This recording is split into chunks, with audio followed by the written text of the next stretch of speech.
সিঙ্গারার তো অনেক রেসিপি বানানো হলো, চলুন তবে বানিয়ে নিই মিষ্টি সিঙ্গারা। সিঙ্গারার জন্য সবথেকে ইম্পর্টেন্ট হলো পুরটা বানানোর জন্য লাগছে এখানে সুজি, আর দিয়ে দেবো সাদা তেল। তার মধ্যে দিয়ে দিয়েছি ড্রাই ফ্রুট, যেটিকে আমি গুঁড়ো করে দিয়ে দিয়েছি। দিয়ে দেবো একটি এলাচ ফাটিয়ে আর 2 চামচ চিনি।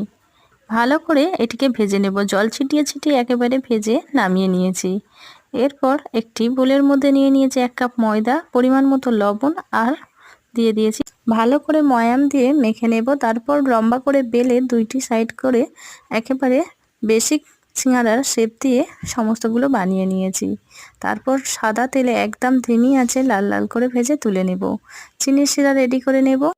এখানে আমি 1 কাপ জল আর হাফ কাপ চিনি দিয়ে ভালো করে ফুটিয়ে চিনিটা একেবারে হাফ কাপের মতো করে নেব। নিয়ে নামিয়ে ঠান্ডা করে নেব। তারপর সিঙ্গারাগুলো দিয়ে দেব। কিছুক্ষণ রসে ডুবিয়ে তুলে নিলেই তৈরি হয়ে যাবে মিষ্টি সিঙ্গারা।